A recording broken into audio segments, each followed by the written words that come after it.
Welcome back. If you aren't already following Naked, please take a minute to do so you don't miss out on any future episodes. Each follow means so much and it actually helps a lot. If you have more than just a minute, it would be absolutely incredible if you could leave a review and maybe even share an episode with a friend.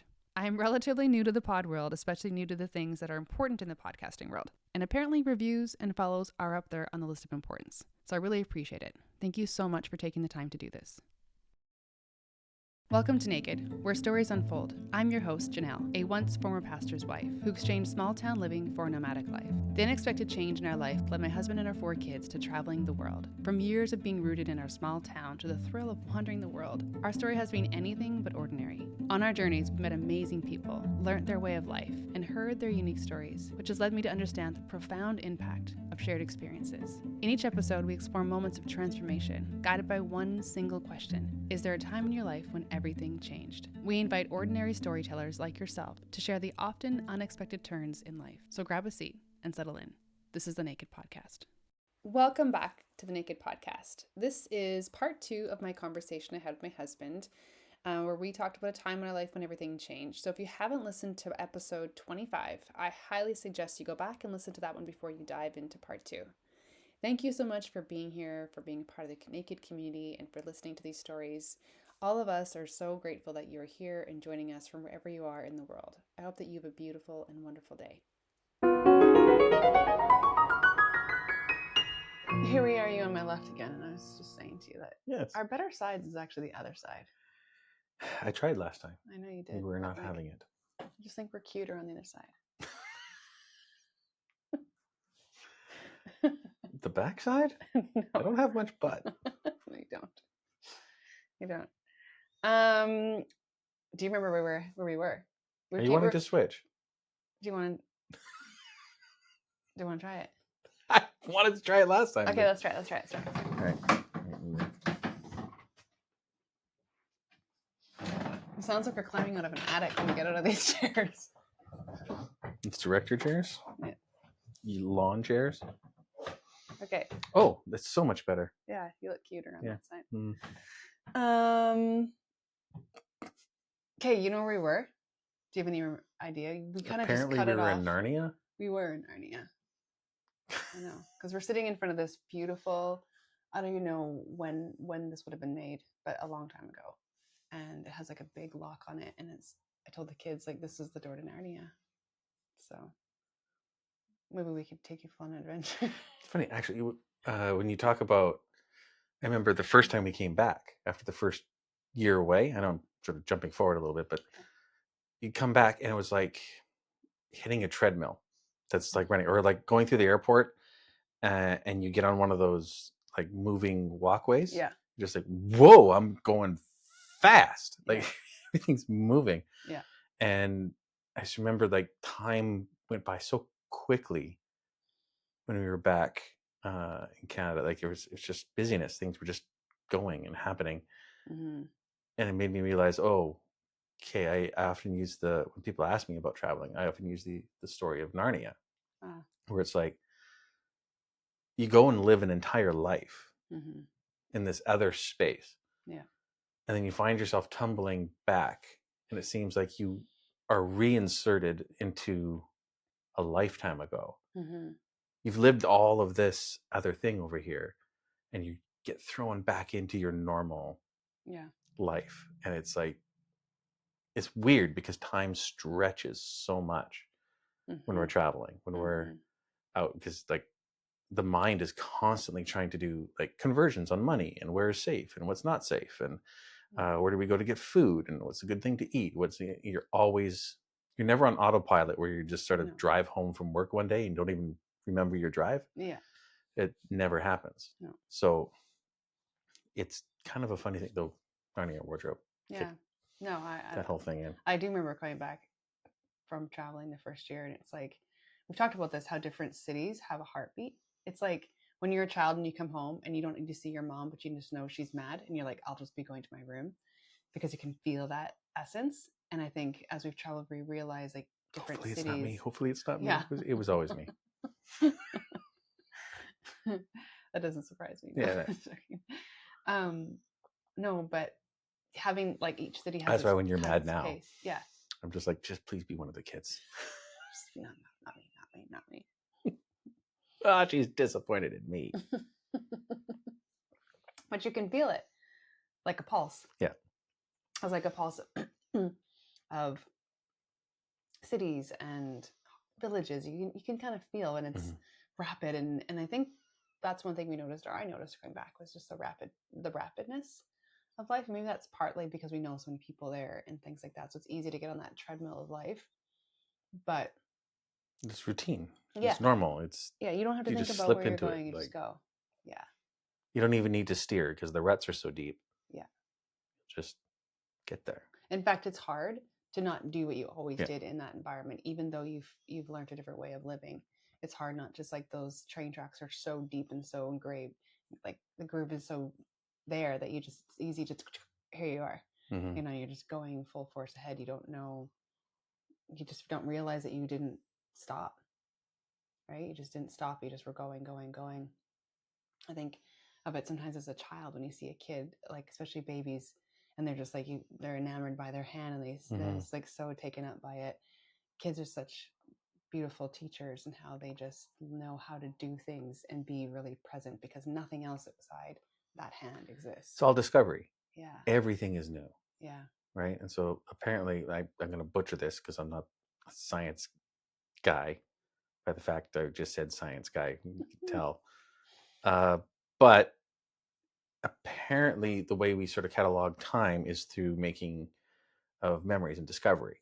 And so when you discover and learn something new, it's like there's a waypoint in time and there's a waypoint in time. That's why when you're young, everything is new, right? Like Christmas used to take what felt like 5 years to get to you every year. Yeah. Or summers felt so long. Yeah. Right, as a kid. And now, like, by the time you enter and leave high school, summers are like gone. Yeah. Like, it's just like, that's it, I'm back to school. Like, this is because you're learning so much less. There's less discovery, there's less creativity, there's less imagination to make things happen, and you just settle into routine. And then now, like, I hear a lot of people are like, it's Christmas again. Like, we just had Christmas, which is the exact opposite of when you're a kid. But I think the whole thing, and that's why when we're traveling, time just slows right down. Is it requires you to be so present. Yeah. You have no idea where you're getting your groceries, or where the safe places to be, or where the park is, or it's all discovery. So it's like looking at your hand for the first time. You don't know where you are. And that's part of the beauty. That's, I think, the big thing that we all learned is presence. There's something about it, how it expands time. I remember when we traveled, like even our time in Scotland, it felt like we had been there for so long, and it would have been 5 weeks, and we're like, I felt like we had been there for months. Because there's so much discovery. And that increased when we went to like Asia. And I think it's because everything is so different. Right? You're not just driving on the other side of the road like you are in Scotland and trying to make out certain dialects, but it's still English, mostly. Until you get way north. Now you're in this entirely different side of the planet. And now you got anywhere from 3 to 4 family members on a little scooter. Through the middle of a rush hour, a 15 million person city with thousands and thousands of bikes that are like folding together like a deck of cards.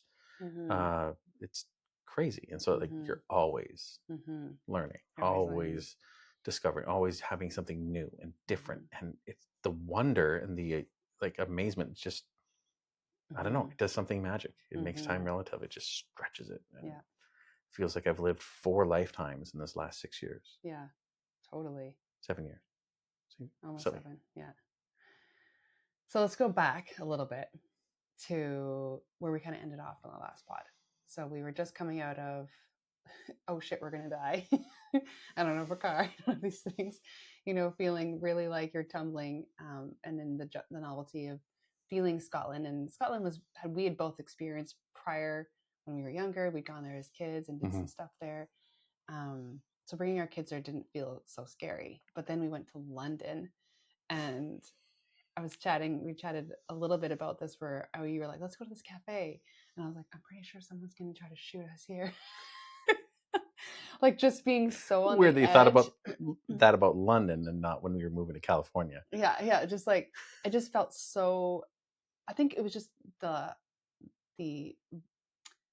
lifestyle there was very different as far as it's like where we were. We went to Hackney Wick. Yeah. Which, all the graffiti and all that's not a part of, your normal life. No. Saskatchewan girl here hasn't really been a part of that scene or community much. Yeah, no. I've been exposed to it a little bit, but not like a that. lot. Like and that. so you're on alert. Totally. But man, what a great area. Yeah.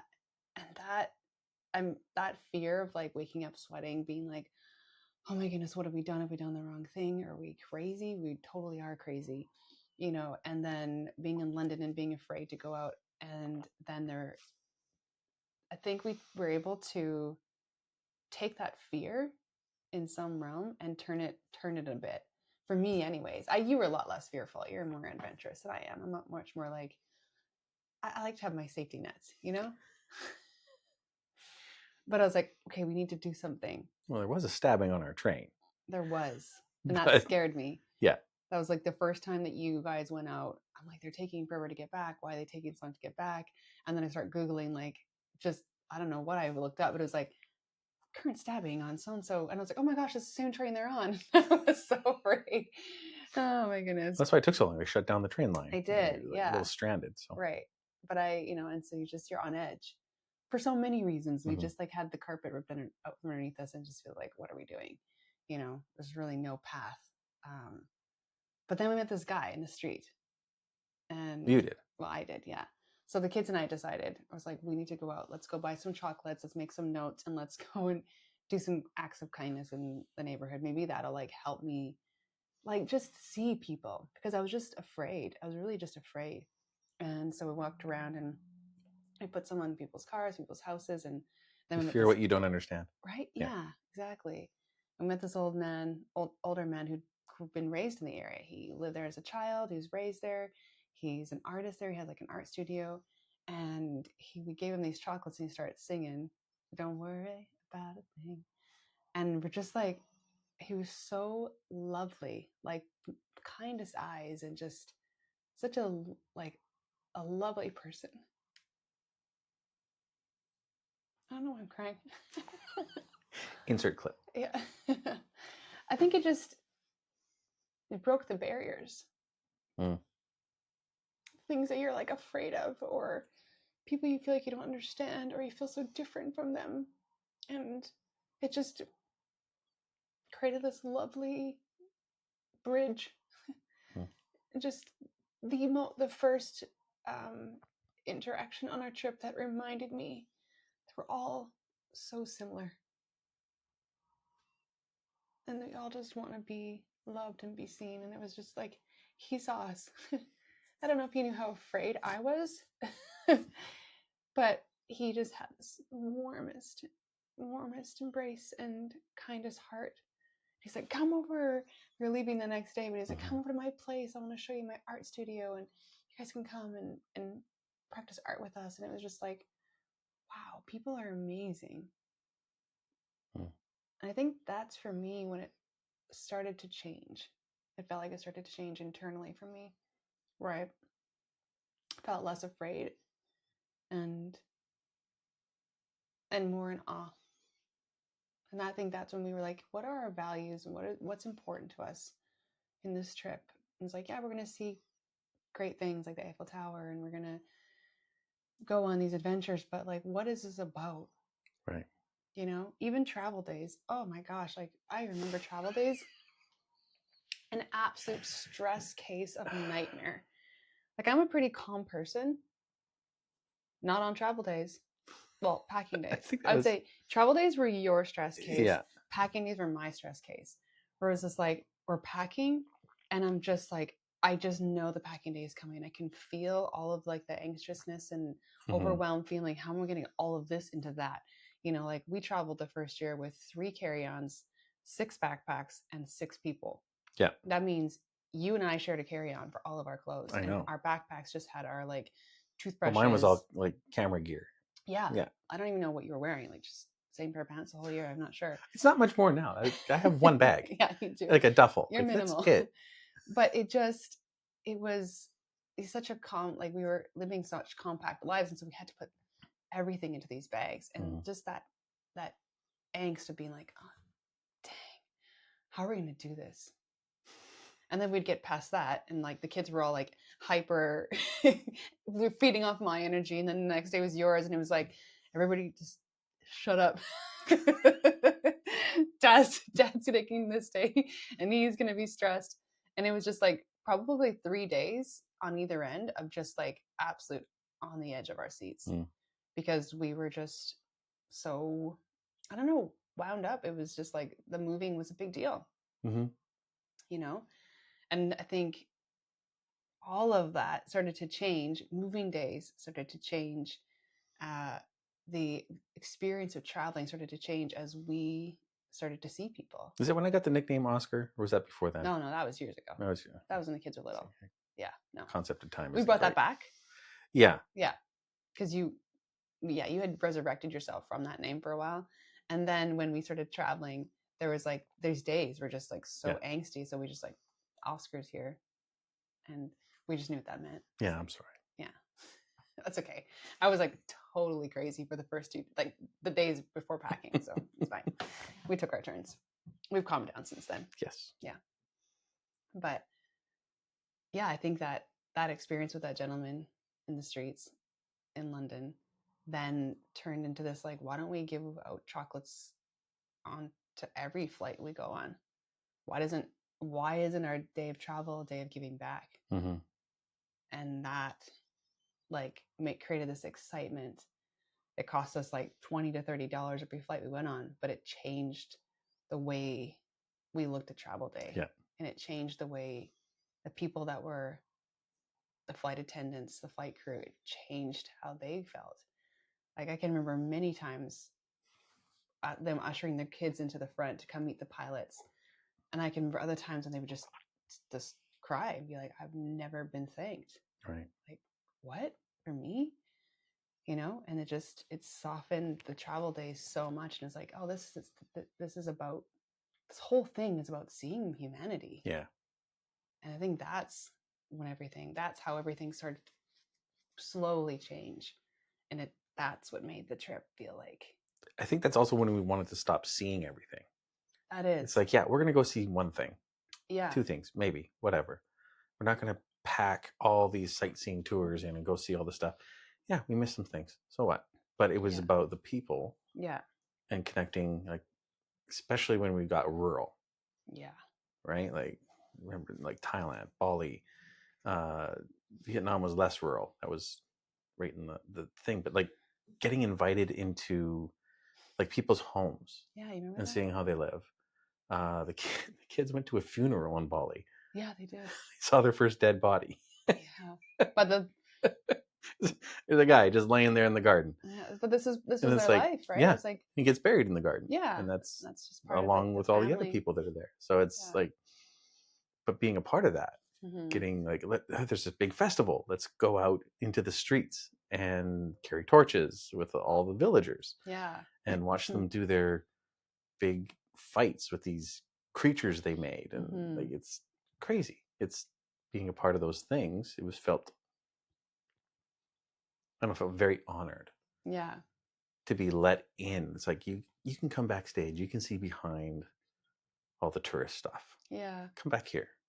Yeah, let me show you what that is. It's just being welcomed into people's lives and their homes, and into the turtle sanctuary, into with the nuns in. Yeah.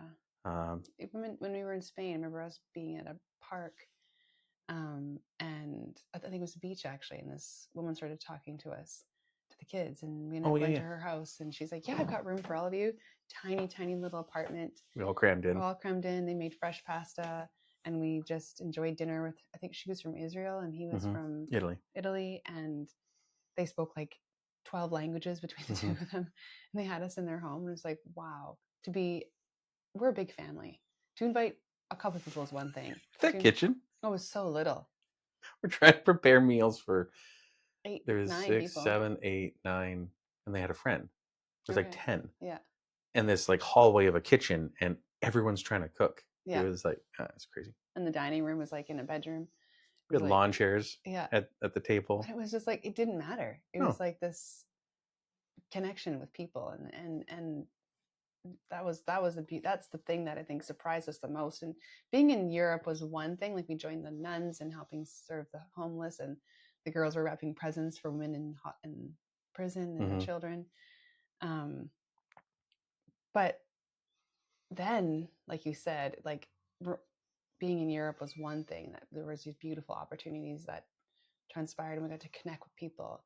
And we were really afraid. I remember sitting in Malta and we're like, should we go to Asia? Or should we just go back? Because we knew neither one of us had been there, and we knew the language is going to be far beyond our understanding. Yeah, because Maltese was within our grasp. Yeah, that's true. That was not. We didn't speak to anyone there.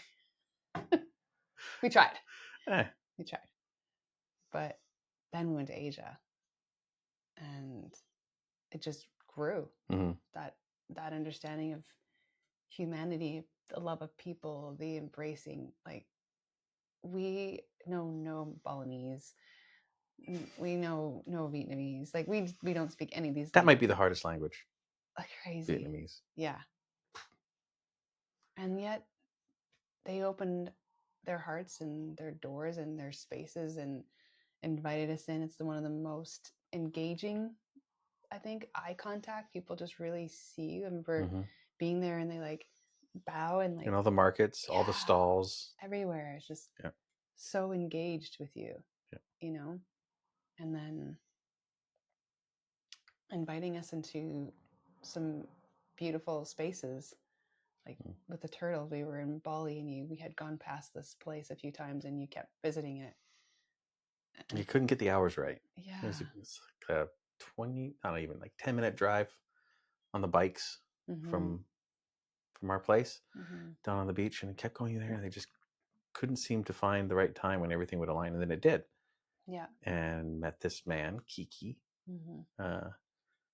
And Kiki, because he's the youngest.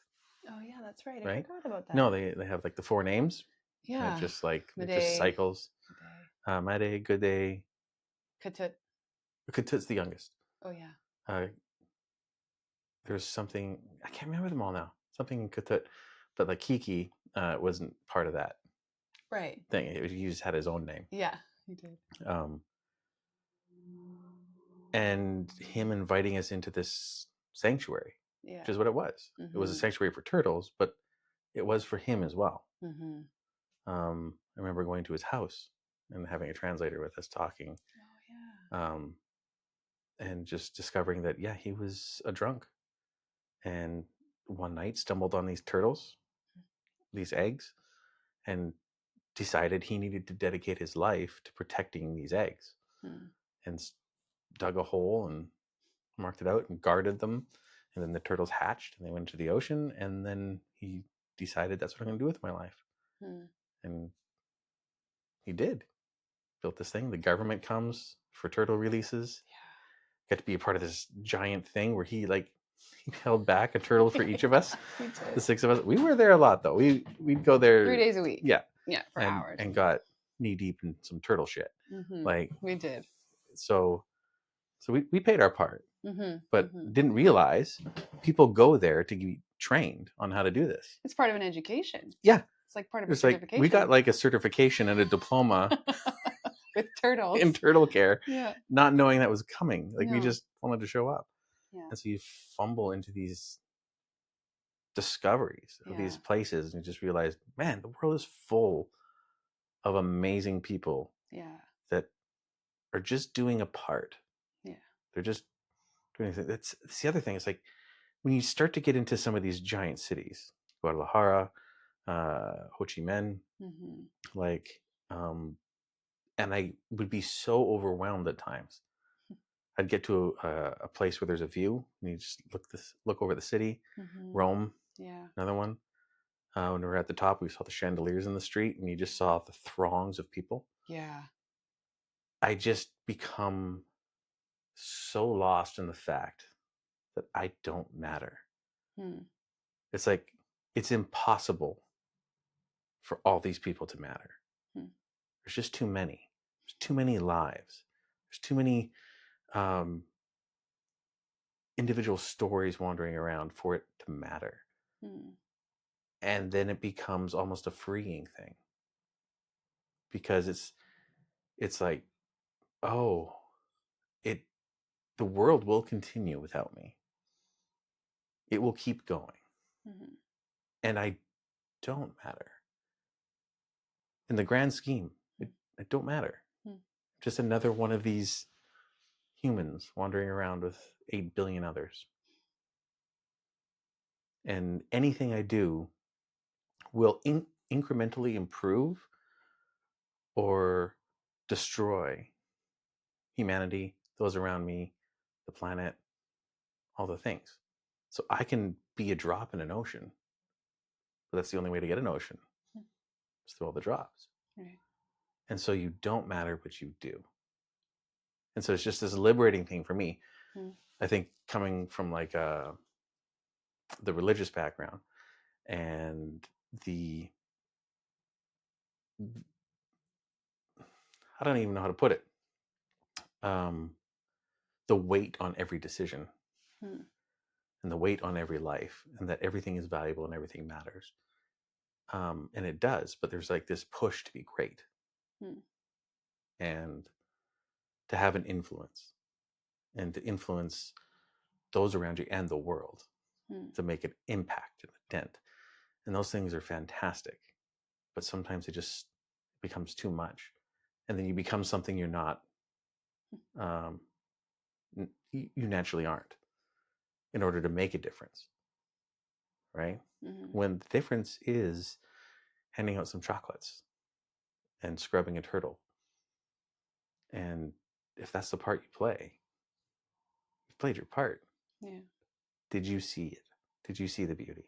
You know?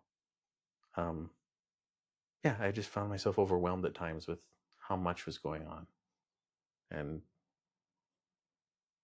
was freed by it. To actually be me, to actually settle in and just do the thing your heart wants to do. Not do the thing that's going to make an impact. Do the thing that your heart wants to do. Because believe it or not, your heart wants to make an impact. Yeah. So I think that was probably one of the freeing things for me during that time, is discovering that. Discovering that's how you make a difference. You show up and you hold some kids. Yeah. You know? You help people that have a hard time walking learn to walk. Yeah. Comb someone's hair. You scrub a turtle. Yeah. Make a meal. You love. Like, yeah. Yeah. It's interesting how we started and how things. I was writing about it just recently, about how I don't know why I'm so emotional today, but so when we got to Vietnam, it's a huge city. Ho Chi Minh, we're in, I don't know how many thousands, millions are there. A lot. I remember looking out of our window. Somewhere between 15 and 18 million or something like that, I think. I remember looking out of we were in this apartment, 32nd floor, and our view was the many streets below us. District 1. It's funny. And it would just look like a bunch of ants, because we're so high up. It just looked like ants, and they were all just like, you could just see the river of scooters and motorbikes, and like mostly that's what they're driving. There's very few cars in comparison to how many motos there are. And just being like, you wouldn't get anywhere if there was cars. Yeah, you wouldn't. It would just be. This is like semi trucks. They had semi trucks. Yeah. And bikes. Yeah. That's it. And they're like, it's like watching them is like watching you drop a deck of cards. It's just they're flopping, but they're somehow making sense to it all. And I think someone once said, don't just look at what the person in front of you is doing, and that's all you need to worry about. Don't worry about anyone behind you. Just follow the person in front of you. I can't remember who said that. but it was just like that shifted everything for me. Yeah. All right. Like coming from Canada. Yeah. You're always like, oh, I got a lane change. I got to check over my shoulder. I got to see what's going on behind me. Check the review. I'm going to know your positioning. Everybody's got their space. You're too much in my space. Yeah.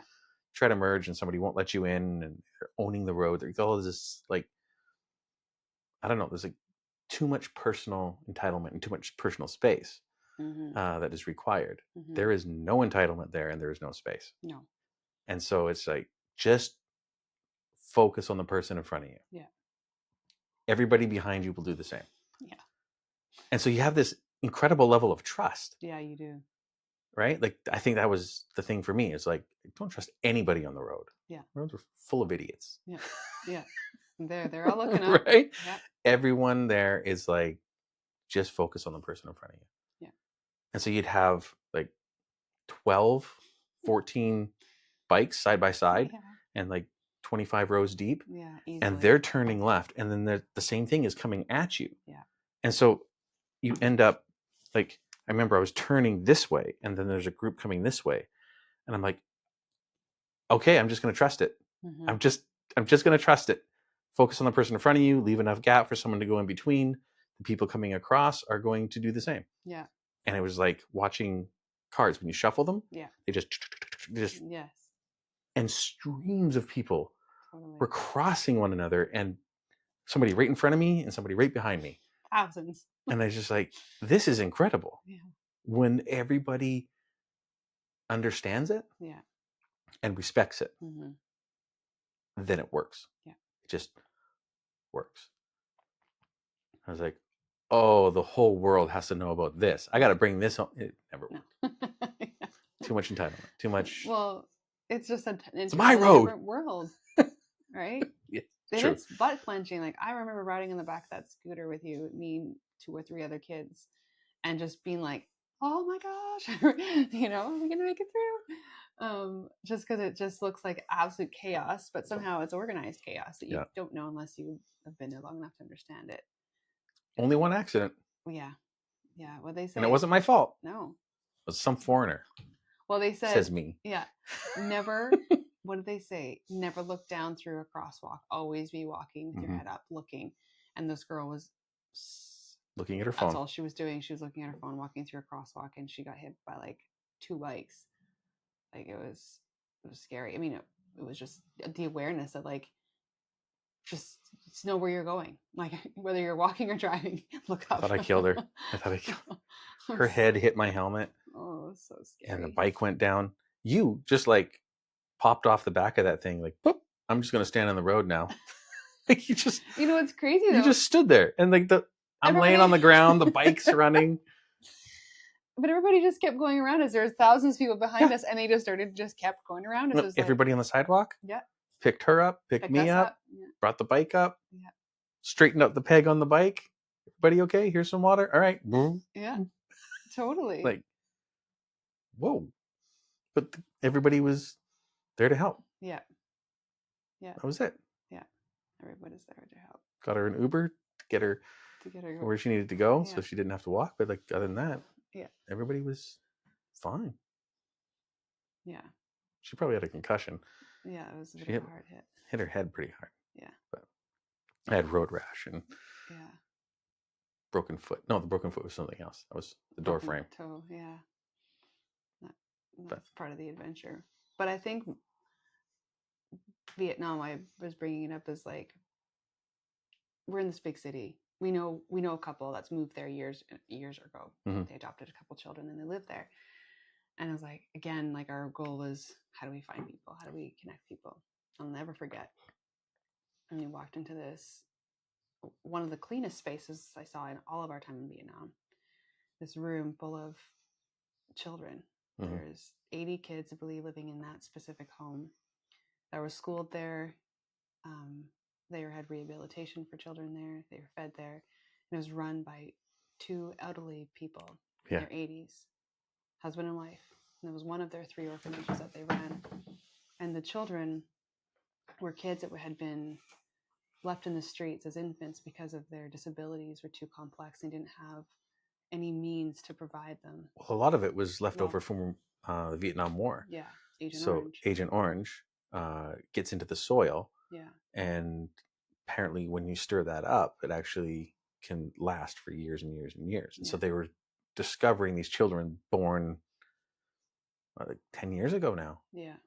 that were having Twisted spines and all sorts of birth defects because Yeah. of chemicals dropped in bombs yeah, to create peace and democracy. yeah. These poor children were just left in shoeboxes in the streets. Yeah. And this couple would just find them. Eventually, these kids just started being dropped off at their door because parents didn't know what to do with the complexities. And we walk into this room, and there's kids on the floor, crawling. There's kids with severe disabilities helping other kids do things with disabilities. Just they had such a nurture and love for each other, and they were a family. And this older couple had created a safe place where these kids looked after each other, but they also looked after their place. Like, it was spotless, and there was no cleaner there. These children were the ones that were helping keep the place clean, and not all the Some kids. volunteers, but like Yeah, volunteered, but very few. I think we saw one the whole time that we were there. And that was, when we think about Vietnam, we talk about the food in the orphanage. Because the kids, like, there's this one little girl, and her name was Win, and she just like fell in love with Gregg. It was like he was her dad.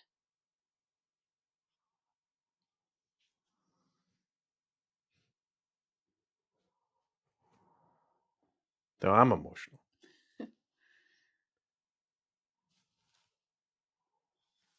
What's amazing is we probably had the most amount of communication with them than almost anybody else that we came across in these other countries that didn't speak English. We had people that spoke English that would help us, or that were looking after the properties that we were staying at. But we probably had a stronger connection and more conversation with these kids. Of course, our dyslexic kids are teaching them English. But because they're nonverbal, a lot of them. And so the connection was just all touch, and it was all expression. And coming from Canada, a little touch adverse, Except for me. Well, yeah, but still, people don't just walk up and touch you. No. No. But these kids, they were all over you. Yeah. And just so loving. Well, the one girl wouldn't stop pinching you. Yeah. Ow. That was just part of who she was. But yeah, all sorts of love and affection without boundaries. Yeah. It was magic. Yeah, absolute magic. Yeah. So just along the lines of, again, humanity is amazing. And people just want to love and be loved. And feel connected. Yeah. And good. People are good. People are amazing. Yeah. That's the thing. I remember once we got into Barcelona, like after leaving the UK, that's when I sort of was on edge. Was in Paris, Barcelona, because I was always like pickpocket leery and believing all the stuff that you see and hear about. Really wasn't a thing. Got pickpocketed in Rome, but I think that's just a rite of passage in Rome. Yeah. But that was like the only real negative experience. Yeah. Other than being flashed by a few people on the street. But that was the only human, I would say, like, negative interaction we had. I mean, we had our car towed, and that was kind of an adventure, but that was just because we couldn't read the signs.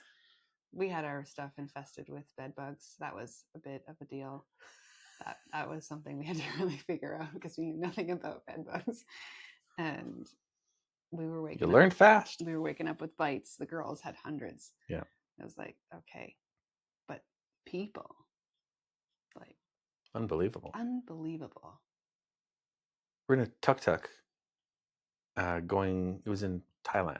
Yeah. We're in a tuk-tuk, and Kiki's new hat that she bought for the beach had like flown off and it was like lost on the highway. It's gone. Yeah.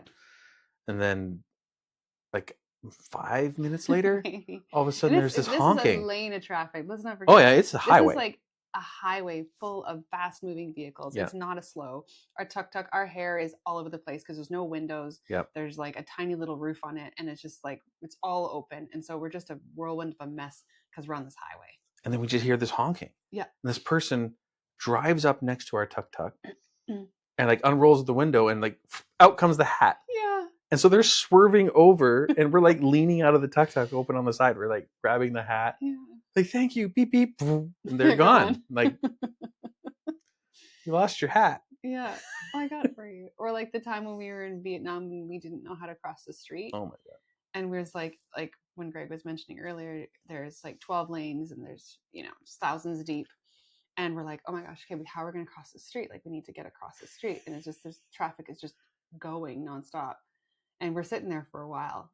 And all of a sudden, in one of the lanes. This is 10 minutes. Yeah. And nothing is stopping. There's no way. There's no sign of this thing slowing down. There's no lights. There's no stop sign. No. There's nothing. And then this guy stops. He's one of the people that are driving down the street with all the thousands. He sees us. You can explain it. He drives up. So, like, again, a dozen lanes. Yeah. Or a dozen bikes. 3 lanes. And streaming past. And so he pulls up on the inside. We're standing here. And he turns his bike sideways. So traffic is going this way. And he's completely parallel to traffic. Yeah. Completely 90 degrees. And he's like waving us. Come on. Come on. So we step out in the street. And like a rock in the river, he's creating a space for us. Yeah. And so then he starts driving across all these lanes of traffic with bikes going all over the place. We get to the other side and step on the curb, and he's like, whoop, and then he's gone. He just like, he was on his way to work or something. And he's like, this poor white family is going to be standing here when I come home from work if I don't do something. So sweet. And just showed us how. Yeah. And then we just watched a grandma just wander out into traffic.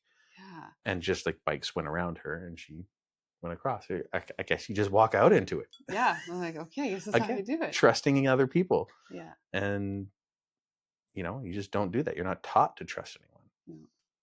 No. It's a necessity. It's a way of life. Yeah. You have to.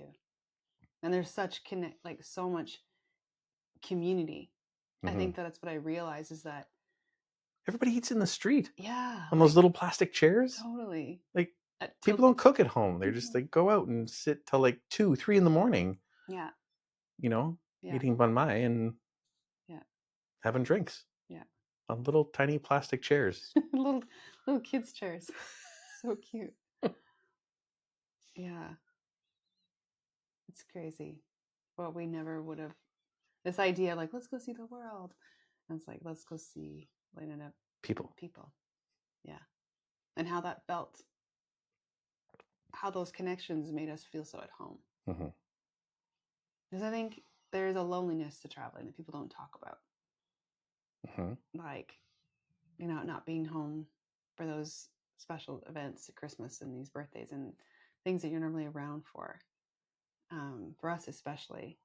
And not being in, like, there was a couple, like 9 months for something where we were in countries that their main language is not English. So you're having to try to figure out just to get by, like how to say, where's the bathroom and these things. And then we're moving again, got to figure out a new language, so it can feel like there's all these barriers between you and people because you can't communicate the way that you would. It's like part of your personality feels like it's just like stuffed out. Like you just can't get to it because you can't express these things. And then I think we just realized that the connection came in, like you said, with the children. And we couldn't speak the same language, but they couldn't speak either. But that wasn't limited to just them. That was the connections we found in Bali. Like, we ended up being a part of this huge community called Trash Heroes that cleaned the beaches. I had no idea that Bali had so much trash that just like collected around the beaches, and tons of trash is cleaned up every weekend. Mm-hmm. And maybe 1% of them spoke English, but we were friends with them. You know, is like this little grandma putting arm around Kiki and being like, "Okay, let's go," and just like there's so much to be said about these arms, these eyes, our mouth, the way that we communicate through our body language. That like it didn't matter, and that's what I didn't realize about traveling. I was so afraid to be like trying to order coffee in Italy. I'm like, I don't know, I'm screwing this up, you know, and just like those are just little things, but the communication is so much deeper than that. It's just the connection, and then the barriers we have culturally. Yeah.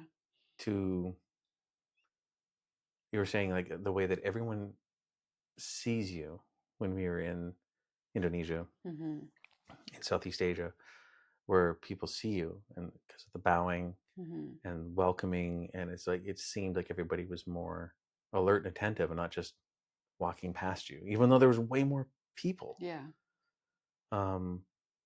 But that's a very strong difference culturally. I remember the first time I went to Ethiopia, and we gave someone who was looking after the kids at the orphanage there, we gave him a camera so that he could take pictures and send it back to us. This is in early days of like internet. And so I was showing him how to, like, on the computer, showing him, okay, this is how you attach a photo, this is how you send it. And one of the things I observed in Ethiopia is just, and we've seen it in other places, is just the affection amongst friends, like men, walking around holding hands, arms around each other. It's just a normal thing to show that level of affection. But that's, you know, considered this or that in North America.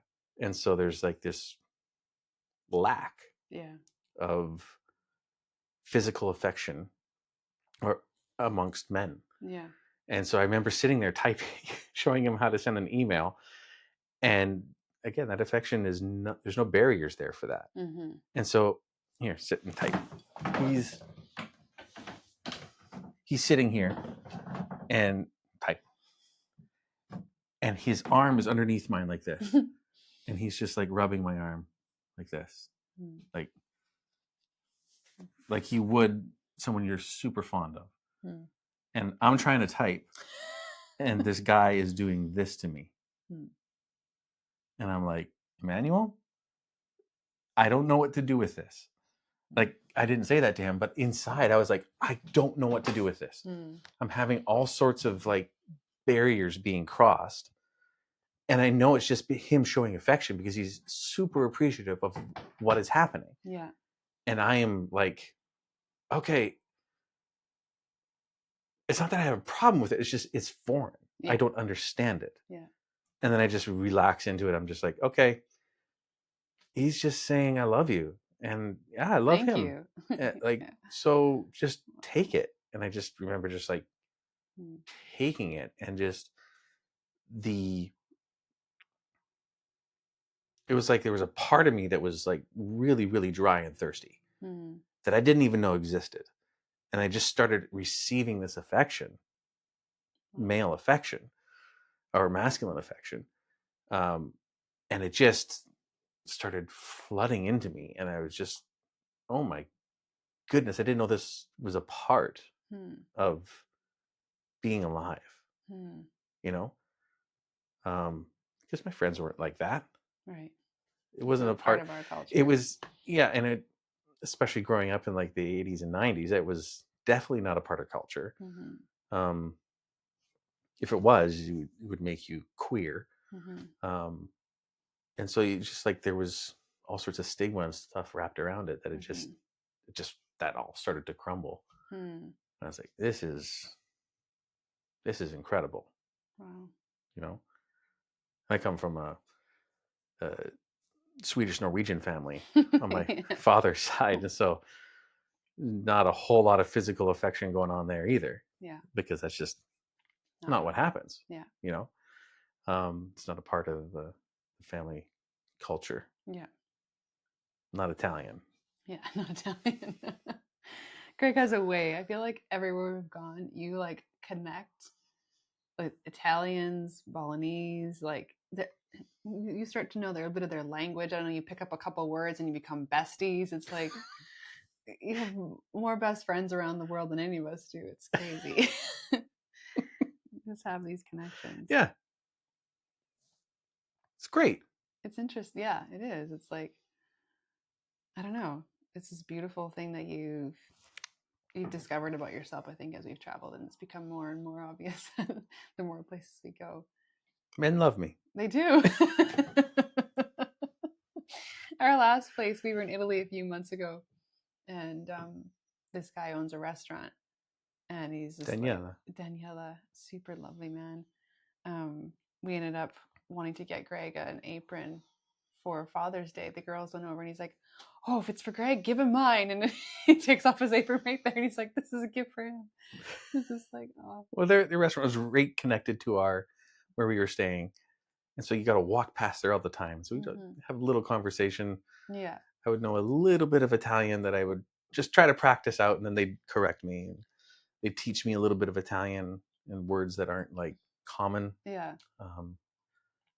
But they'd speak some English, so they did all the heavy lifting. Yeah.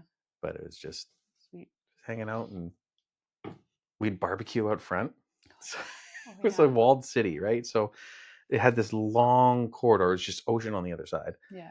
And so when the wind would be blowing, I'd have this little tiny grill, this barbecue that I'd be putting burgers or steak on or whatever. And if the wind was blowing right, the smoke and everything would run right up the street. Yeah. And right through their courtyard, like right where the restaurant was inside, but they had like tables outside. Yeah. And this one night I was just flooding them with smoke and just burying them in the smell of like goodness, sizzling beef. Mm-hmm. And so that was right at the beginning. Mm-hmm. And I walked past the next day. He's like, you were cooking the meat.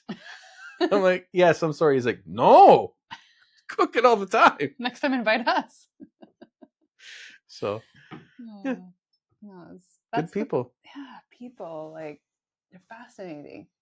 I think a little bit about like going back to life before traveling is that I was just so caught up in doing the things, you don't really see the people. Stuck in the rut. Sometimes you don't even know who your neighbors are, and you can live in the same street for 10 years. Mm-hmm. And it's like those beautiful connections just aren't there. You remember those people that lived across the street in Sagewood? Yeah. You do? No, I don't. I know what they look like, but I don't know their names. Exactly. Yeah. We were there for 10 years. Right? It's like such a shame. But that's what I think that's the surprise for us. It's like, we're going to go travel the world. And we wrote down on those pictures all the things we wanted to see. It didn't include what we know about. You think when people meet us and we explain what we do, and they're like, we travel the world?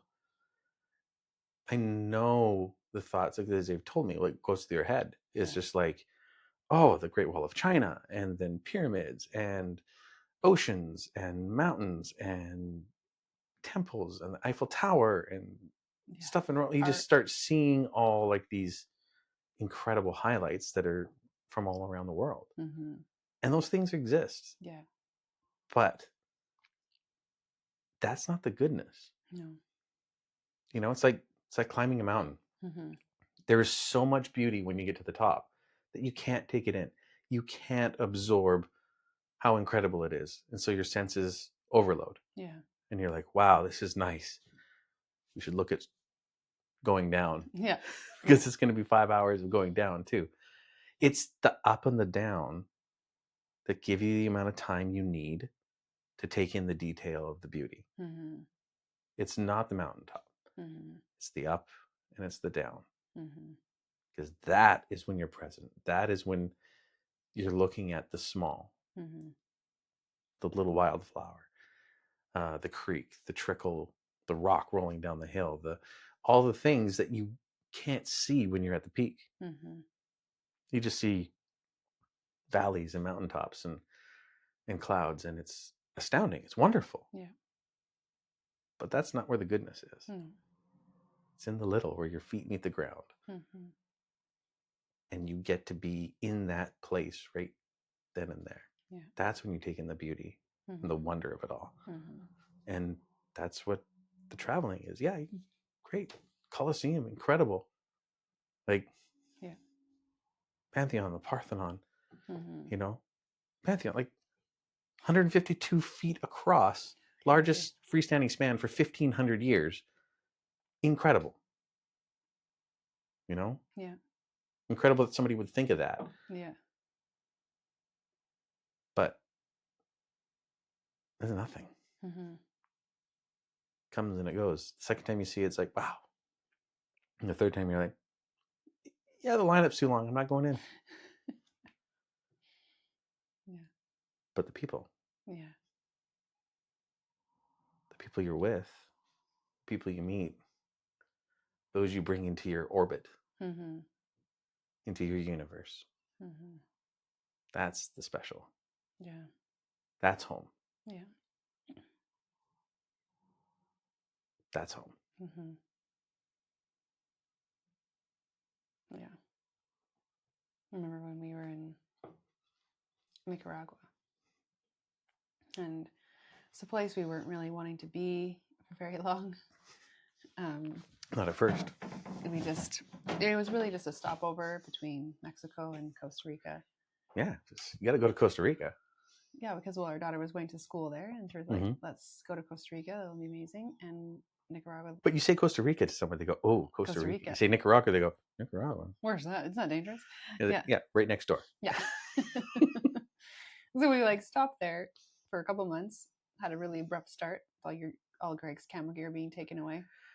Borders. And you wonder why I was a bear on travel days. Yeah, the borders are scary. And then we get your stuff back. And we finally settle into the bugs and the howling monkeys. And we're just like, okay, here we are. We're going to be here for a little bit. And then we start meeting people. Mm-hmm. And I remember going to the cafe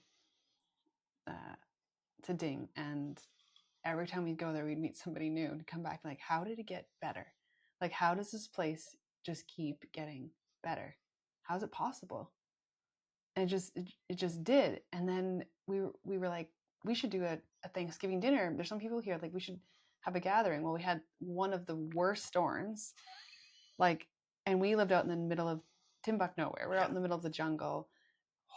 You have to drive the Horrible chocolate to road. get there. Yeah, it's like drive through the river to come to us, which would be fine on a normal day because people can navigate it. But on a stormy day, it's really bad. Treacherous. So we'd initially had a guest list of 16 people, but times the word started to get around, so it grew to I think it was 75 or 80 people. Then the storm hit, and I was like, well, maybe we only have 16 people, and 60 people showed up to that dinner in the jungle. Mm-hmm. I was just looking at pictures of the day and just being we don't have enough food. Who knows? Good thing they were all bringing a little bit. But Alex, here's $200. Go buy some chicken. Yeah. Take the truck. Go get some food. Nobody in town's going to have any chicken ready. I know. Go to Rivas. Came back with just trays of this chicken. And we had this amazing meal and connection with people. And where we did the gratitude tree, and people were what they were grateful for. And I remember we were just standing back and being like, this, like you said, this is home, where you feel connected to people. And that's... Everybody knows your name. Yeah. Right. Cheers. Always glad you came. Yeah. Yeah. Something beautiful about that. Home is where you are. People, connections, the togetherness. Where you can be seen and be accepted. All the same. Mm-hmm. Yeah. And that's chosen. Mm-hmm. Mm-hmm. Because that's not without risk. Mm-hmm. It can go all horribly wrong. But you gotta drive through the traffic, trusting that the other person will do their part and not hit you. Mm-hmm. That's the only way it works. Yeah. Love is love, and that is a beautiful exchange. It's like just running. Mm-hmm. You know. Yeah. Welcome home. Cheers.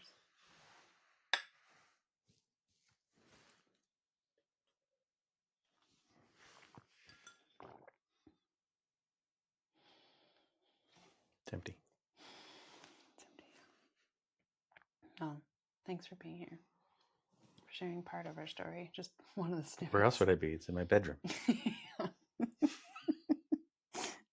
stuck with me. Yeah. Thanks for this crazy ride. Oh man, when we never knew we were getting on. It's crazy. We're still on it. Yeah. Yeah. Keeps teaching. We keep learning. Yeah. What I've learned from my travels. Is? Oh, I think we covered it. Maybe you have Where you are is home. Home is people. Not a place or a structure, 4 walls and a ceiling, roof. Nope.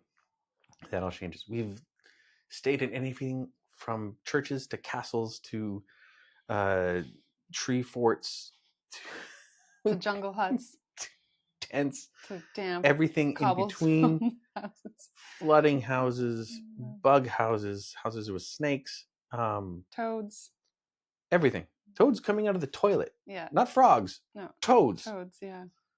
Ants that are just like taking over the that entire just house. took over. Like, yeah, this is ours now. Yeah. And none of that is home. That's a building. Home is what you put into it. It's the space you carve out and create by who you're with and how you interact. And that is 100% in our control. Yeah. Yeah. Because you can live in a home and be strangers with all of those under that roof. And not be home. Not feel safe. Yep. Right. There it is. Yeah.